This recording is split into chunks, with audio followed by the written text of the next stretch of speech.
সালাম আলাইকুম। হাদি আমাদের মাঝে নেই, কিন্তু ওসমান হাদির স্বপ্ন, যে স্বপ্ন ওসমান হাদি দেখতো, সেটা আমাদের মাঝে রেখে গেছে। আজকে বাংলাদেশের জনগণ দুই ভাগে বিভক্ত। এক ভাগ যারা ওসমান হাদির স্বপ্ন লালন করছে বুকে, আরেক ভাগ সেই ফেসিবাদ যারা ভারতের আধিপত্যবাদে বিশ্বাসী, সেই পন্দের আলো মতি, দিল্লি স্টারের মাহফুজ আনাম, এই ফেসিবাদ গোষ্ঠী, বিএনপি একসাথ, আর বাকি বাংলাদেশের জনগণ আরেক ভাগ। এখন সময় আমাদেরকে সিদ্ধান্ত নিতে হবে আমরা কোন দিকে যাব। আমার বাংলাদেশ, আমরা এমন একটা বাংলাদেশ চাই যেটা হবে আধিপত্যবাদ মুক্ত,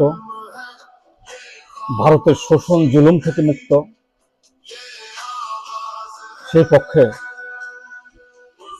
আজকে ওসমান হাদির স্বপ্ন বাস্তবায়নে যারা একসাথ হয়েছে, সেটা হলো বাংলাদেশ ইসলামী ঐক্য জোট, জামায়াতে ইসলামী, আল্লামা মামুনুল হক সাহেব, এনসিপি, এলডিপি সহ সকল দল।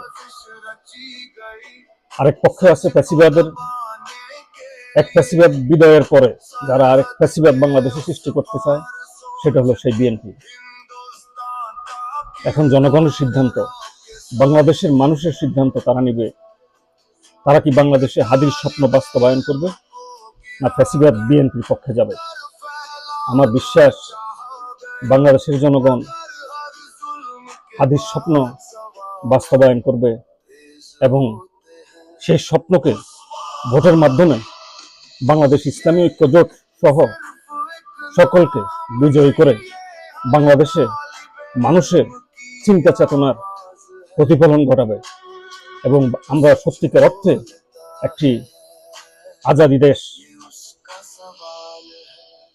মুক্ত বাংলা দেশ দেখতে পাবো ইনশাআল্লাহ। সালামু আলাইকুম রহমতুল্লাহ। যেখানে আছে ফেস্টিভ্যাল সেখানে আছে আমি আর মতি।